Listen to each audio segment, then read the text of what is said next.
கண்டிப்பாக பெண்கள் அரசியலுக்கு வர வேண்டும். பெண் வீட்டை சிறப்பாக நிர்வகிக்க முடியும் என்றால் கண்டிப்பாக ஒரு நாட்டை ஆள முடியும். எங்களுடைய அன்னை இந்திரா காந்தி அவரோட பிடிக்கும். The iron lady of India.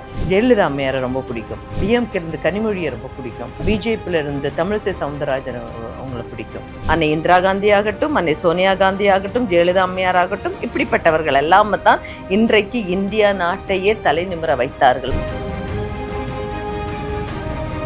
இப்பவும் ஒரு பொண்ணு வந்து அரசியல் பேசினாங்கன்னா தெரியல அப்படின்ற ஒரு விமர்சனத்தை வைக்கிறாங்களே மேம். இந்த ஆண் சமுதாயம் என்பது பெண்களை எப்பவுமே தட்டிட்டு தான் இருக்கும். இதை உடைத்தெறிவதற்கு பெண்கள் முன்வர வேண்டும். வெறுமன பெண் சுதந்திரம் என்பது வெறும் சும்மா ஒரு பேண்ட் டிஷர்ட் எல்லாம் போடுறது இல்லை. இன்னைக்கு பெண்கள் சாதிக்காத இடம் இல்லை. அதே மாதிரி இப்ப தமிழகத்துல பெண்களுக்கான பாதுகாப்பு இல்லை அப்படின்ற ஒரு விமர்சனம் இருக்குல்ல மேம். சில இடத்துல வந்துட்டு நம்ம போல்டா நின்று திருப்பி அடிச்சோடு வைங்க, யாரும் நம்மளை வந்துட்டு நெருங்க விட மாட்டோம். ஆம்பளைங்களுக்கு புரியுதோ இல்லையே, பெண்களுக்கு தெளிவாகவே தெரியும். ஒருத்தர் நம்மளை பார்க்கக்கூடிய விதம் என்ன என்பது தெரியும். ஒரு சட்ட ஒழுங்கு பிரச்சனையை சரியா கையாளலையா திமுக அப்படின்ற ஒரு கேள்வியும் இருக்கு. பெண்கள் வந்துட்டு இதை சுதந்திரம் அப்படிங்கிற பேர்ல வந்துட்டு தங்களுக்கு கிடைச்ச சுதந்திரத்தை வந்து நிறைய பேர் மிஸ்யூஸ் பண்றாங்க. நைட்டு 12 மணிக்கு வெளியில போயிட்டு வர்றதுதான் பெண் சுதந்திரம்னு கேட்டா கிடையாது.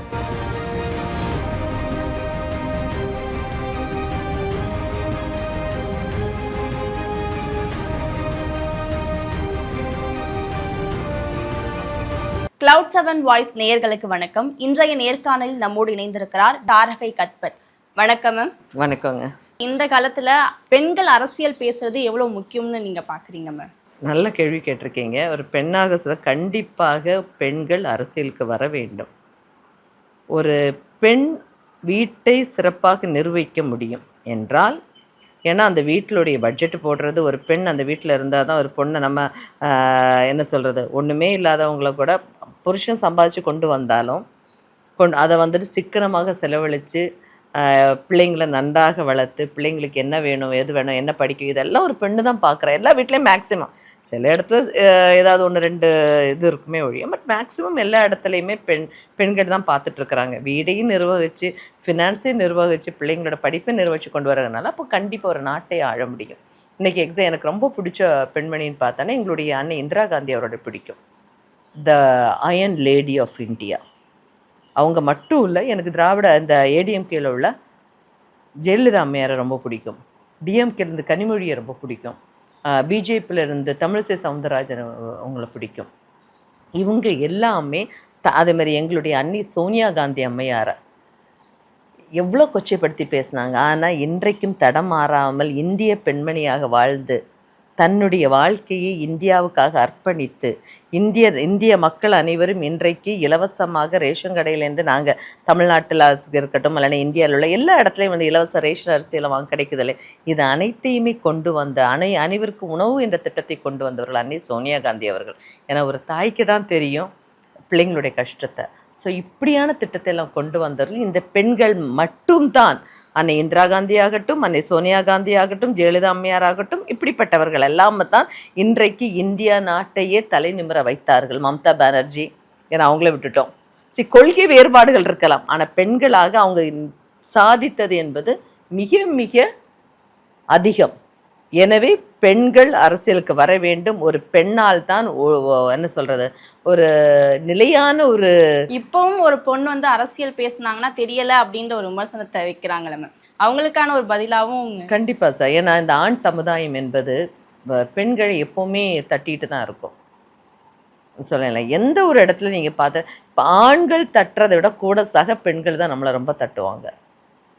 அப்படி இல்லை அப்படி இப்படின்ட்டு. ஸோ இன்னும் பெண் சமுதாயம் வளர வேண்டியது நிறைய இருக்கிறது. பெண்களுக்கான அரசியலில் வந்துட்டு கூட என்னென்னு பார்த்தீங்கன்னா, நம்ம 33% ஒதுக்கீடு செய்ய சொல்கிறோம். ஆனால் எத்தனை பேர் கொடுக்குறாங்க? இன்றைக்கி 50% லோக்கல் பாடியில் வந்திருக்கு. ஆனால் எப்படி வந்திருக்கு?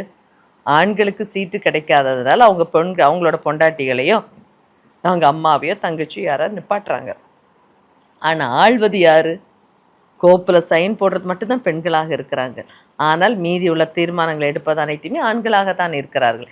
இதை உடைத்தெறிவதற்கு பெண்கள் முன்வர வேண்டும். தங்களுக்கான பாதை என்ன என்பதை பெண்கள் தெளிவாக தெரிந்து கொள்ள வேண்டும். இன்னைக்கு பெண்கள் எல்லாரும் படிக்க ஆரம்பிச்சிட்டாங்க. எல்லா இடத்துலையுமே பெண்கள் வந்துட்டு வெறுமன பெண் சுதந்திரம் என்பது வெறும் சும்மா ஒரு பேண்ட் டிஷர்ட் எல்லாம் போடுறது இல்லை.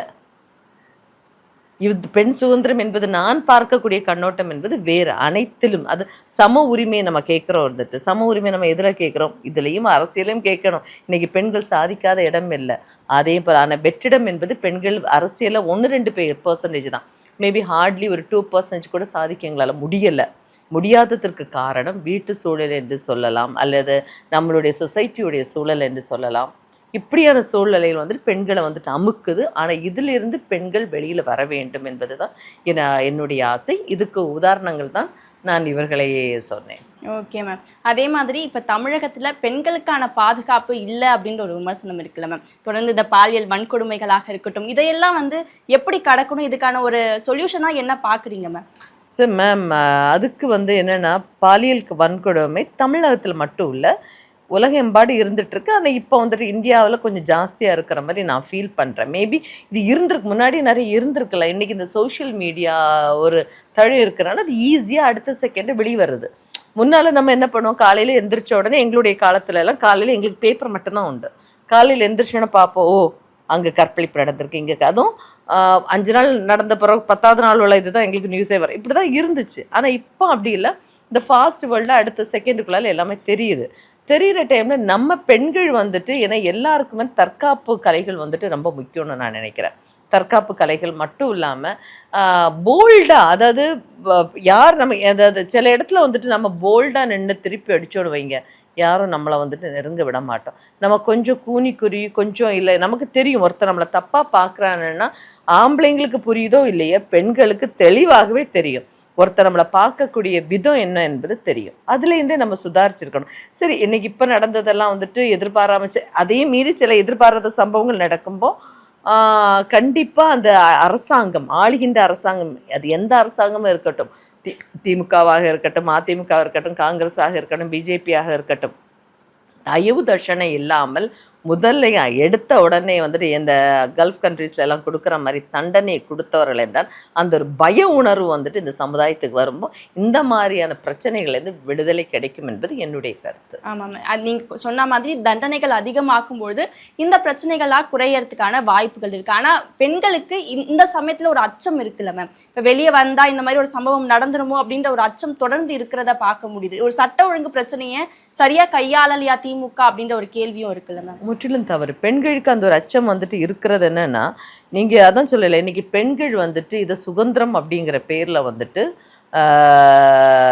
தங்களுக்கு கிடைச்ச சுதந்திரத்தை நிறைய பேர் மிஸ்யூஸ் பண்ணுறாங்க. அது அதில் மாற்று கருத்தே கிடையாது. அந்த பெண்கள் அதை நம்ம கொஞ்சம் ரெஸ்ட்ரிக்ட் பண்ணணும். எதை மிஸ்யூஸ் எதை நமக்கான சுதந்திரம் என்பது நம்ம இன்னைக்கு சொல்கிறோம் இல்லையா, நமக்கு சுதந்திர பெண்களுக்கு நிறைய சுதந்திரம் கிடைச்சிருக்கு, நான் இல்லைன்னு சொல்லலை. ஆனால் நம்ம என்ன பண்ணுறோன்னா, நம்ம என்ன நினைக்கிறோம், நைட்டு 12 மணிக்கு வெளியில் போயிட்டு வர்றது தான் பெண் சுதந்திரம்னு கேட்டால் கிடையாது. இது என்னுடைய கருத்து. நைட்டு 12 மணிக்கு தான். பட் இன்றைக்கி பெண்கள் எல்லா இடமும் ஃப்ரீயாக வெளியில் போயிட்டு நம்ம வாரோம். ஆனால் அதே நேரம் பாதுகாப்பு குறைபாடு, அதாவது இன்றைக்கி தமிழ்நாடை பொறுத்தவரையில் பாதுகாப்பு என்பது அந்த போலீஸ் டிபார்ட்மெண்ட்லேயே ஆகட்டும், ஏன்னா 50 பேருக்கு ஒரு போலீஸுங்கிறத, ஆனால் இன்றைக்கி போலீஸில் ஆள் பற்றாக்குறைகள் இருக்குது. அதை கொஞ்சம் காவல்துறையில் கொஞ்சம் இன்க்ரீஸ் பண்ணணும். அதே மாதிரி அவேர்னஸ், பெண்களுக்கான அவேர்னஸ் வீட்டிலிருந்தே கொடுக்க ஆரம்பிக்கணும். பெண்களுக்கு மட்டும் இல்லை, ஆண்களுக்கு சின்ன நம்ம பிள்ளைகளை பிறக்கிறோன்னு வச்சுக்கோ, ஆண் பிள்ளைகள் பிறந்தாலும் அவர்களுக்கு பெண்களை எப்படி நடத்த வேண்டும், உன்னுடைய சக தோழி ஆகட்டும் அல்லது உன்னை தங்கை ஆகட்டும், அவளும் உன்னே மாதிரியான ஒரு ஹியூமன் பீயிங் தான் அப்படிங்கிறத முதலையே அவர்களுக்கு தெளிவாக சொல்லி கொடுக்க வேண்டும். அதே மாதிரி ஸ்கூலுக்கு போகிற டைம் ஃப்ரம் எல்கேஜி, அது இன்னைக்கு கூட நம்ம இந்த பேட் டச் குட் டச்சை பற்றி பேசுறதுக்கு இன்னைக்கு கூட நம்மளுடைய சமுதாயம் ஒரு வெக்கத்திலேயோ ஒரு அச்சத்திலேயோ இருக்குது. ஆனால் இதை இந்த சமுதாயம் நம்மளுடைய ஸ்கூல்ஸை சொல்லி கொடுக்கணும். ஏன்னா அந்த 5th ஸ்டாண்டர்டுக்குள்ளெல்லாம் நிறைய பிள்ளைங்களுக்கெல்லாம் நிறைய டவுட்ஸ் எல்லாம் வரும். அப்போவே சொல்லி கொடுக்கறதுனால எந்த தப்பும் கிடையாது. போக போக பிள்ளைங்களுக்கும் அப்போ தெரிய ஆரம்பிக்கும். அதே மாதிரி மரியாதை, பெண்களுக்கு எப்படி மரியாதை கொடுக்க வேண்டும் என்பதை வீட்டில் தன்னுடைய பையனுக்கும் சொல்லி கொடுத்தார்கள் என்றால் கண்டிப்பாக இப்படிப்பட்ட சம்பவங்கள் நிறையவே குறையும் என்பது என்னுடைய கருத்து. Okay ma'am. அதே மாதிரி இப்போ ஒரு தவறு நடக்குது அப்படின்னா அது மொத்தமே ஒரு பொண்ணால தான் நடக்குது அப்படின்னு ப்ளேம் பண்றதோ தப்பு தானே மேம்? இப்போ சமீபத்தில் இந்த கோயம்புத்தூர்ல நடந்த விஷயத்துல அந்த பொண்ணு ஏன் அந்த டைமுக்கு வந்தான்ற ஒரு கேள்விதான் முக்கியமா வைக்கப்பட்டது. அது அடுத்த கட்டமா விசாரணை போனா கூட தப்பு என்னன்னு விசாரிக்காமலே எடுத்த உடனே ஒரு பொண்ணை குறை சொல்றது நியாயமா? அதுதான் சொல்லலை. என்றைக்குமே வந்துட்டு இப்போ கொஞ்சம் முன்னாடி கூட நான் சொன்ன தெரியுமே, இந்த சமுதாயம் வந்துட்டு பெண்களை வந்துட்டு என்றைக்குமே ஒரு போக்கு பொருளாக தான் பார்த்துட்ருக்கு. சரியா? அவங்களும் அந்த ஆண் சமுதாயம் வந்துட்டு அவங்களும் நம்மளும் எதை பெண்கள், ஏன்னா நீங்களும் ஒரு பெண்ணாகிறத சொல்ல, நம்மளும் அவங்கள மாதிரி உணர்வுகளை உள்ள, அவங்கள மாதிரி பச்சை மாமிசம் உள்ள உடல் தான் இது என்பது இந்த ஆண் சமுதாயத்திற்கு புரிய வைக்க வேண்டும் என்றால் நம்ம குழந்தை வயசுலேருந்து வீட்டில் இருந்து இந்த செக்ஷுவல் எஜுகேஷன்ஸை கொடுத்தே ஆகணும்.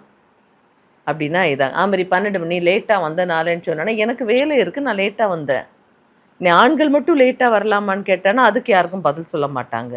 ஸோ இதெல்லாம் வந்துட்டு ஒரு சப்பக்கெட்டு தானே ஒழிய இந்த ஆண் சமுதாயம் வந்துட்டு ஆண் சமுதாயத்தை மட்டும் குறை சொல்ல மாட்டேன், நான் பெண் சமுதாயத்தை தேர்ந்தே சொல்லுவேன். ஏன்னா முதல்ல காஷி பேச வர்றது இந்த பெண் சமுதாயம் தான். ஸோ இவங்கள் ஆண் சமுதாயம் பெண் சமுதாயம் என்றைக்குமே சக மனிதர்களை மதிக்க தெரிந்தார்கள் என்றால் இப்படியான பிரச்சனைகளையும் வந்துட்டு குறையும் என்பது என்னுடைய கருத்து. மேம், பெண்கள் முன்னேற்றத்துக்கான என்ன திட்டம் வச்சுருக்கீங்க மேம்? பெண்கள் முன்னேற்றம் என்பது ஒரு நாட்டினுடைய மிகப்பெரிய ஒரு தூணாக, என்ன பெண்கள் முன்னேறலாம் இந்த நாடு முன்னேறும் என்பதற்கு நான் வந்து தெளிவாக இருக்கக்கூடிய ஒரு ஆள். அதற்காக நான் என்னென்னா அரசியலில் வந்துட்டு பெண்களை கொண்டு வருவதற்கு அதற்கான முயற்சிகளை எடுக்கணும் அப்படிங்கிறது. ஏன்னா அப்படின்னா தான் நமக்கு என்ன வேணுங்கிறது சட்டமன்றத்தில் ஆகட்டும் அல்ல இங்கே ஒரு பஞ்சாயத்தில் ஆகட்டும் வேறவர் அங்கே வந்துட்டு பேச முடியும். வெறும் ஒரு பெண்கள் வந்துட்டு டீச்சராகவோ அல்லது ஒரு லெக்சராகவோ என்ன நிறைய பேர் சேஃப் சோனை பார்க்க அப்படி இருக்கக்கூடாதுன்னு நினைக்கிறேன். இரண்டாவதாக இன்றைக்கு விளவங்கோடு தொகுதியை பொறுத்தவரையில் அங்கே வந்துட்டு இண்டஸ்ட்ரியல்ஸுக்கு வந்துட்டு சான்சஸ் வந்துட்டு ரொம்ப கம்மி, இடம் கிடையாது. ஸோ இன்னொன்று வந்துட்டு இடம் கிடையாதனால அப்போ நான் என்ன நினச்சிருக்கிறேன்னா இந்த அங்கே வந்துட்டு பால் உற்பத்தி, ரப்பர் உற்பத்தி இதெல்லாம் வந்துட்டு ஜாஸ்தியாக இருக்குது. ரப்பர் வெட்டுறதுக்கு ஆண்களும் பெண்களும் போகிறாங்க, மேக்ஸிமம் ஆண்கள் போவாங்க, சில இடத்துல பெண்களும் போகிறாங்க இல்லை.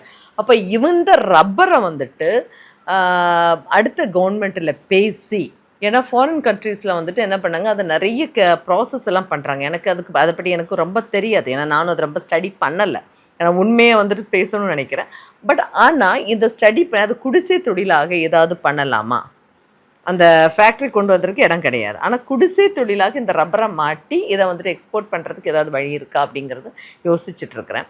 அதே மாதிரி இன்னும் வந்துட்டு ஏற்கனவே ஒரு ப்ராஜெக்டை சொல்ல விட்டு போச்சு, பெண்களுக்காக மட்டுமே எங்களுடைய மினிஸ்டர் ராஜா கிட்ட நான் வந்துட்டு இதை கொடுத்துருக்குறேன். இந்த நட்டாலம் அப்படிங்கிற ஒரு இடத்துல வந்துட்டு கொஞ்சம் இடம் இருக்குது, அங்கே வந்துட்டு ஒரு ஸ்லிப்பர் ஃபேக்ட்ரி முழுக்க பெண்களுக்கான ஒரு ஃபேக்ட்ரியாக அதை கொண்டு வரணும் அப்படிங்கிறதுக்காக நான் வந்து ப்ராஜெக்டை கொடுத்துருக்கேன். அவர் சொன்னால் நெக்ஸ்ட் டைம் பார்ப்போம் அப்படின்ட்டு. ஏன்னா என்னோடய டைம் ரொம்ப ஷார்ட் பீரியடாக இருந்தாலும் எனக்கு இது பண்ண முடியலை. அதே மாதிரி இன்றைக்கு வந்து மீன் வந்துட்டு கன்னியாகுமரி மாவட்டத்தினுடைய மிக முக்கியமாக அங்கம் வகிக்குது மீன். ஆனால் எங்களுக்கு இங்கே என்னென்னா எக்ஸ்போர்ட் பண்ணுறது எல்லாருமே என்ன பண்ண இங்கே மீனை வந்து வாங்கி எக்ஸ்போர்ட் பண்ணிடுறாங்க. ஆனால் இதை வந்துட்டு ஒரு ப்ராடக்டாக ஒரு பை ப்ராடக்டாக கொண்டு வர்றதுக்கான முயற்சிகள் இது யாருமே எடுக்கலை.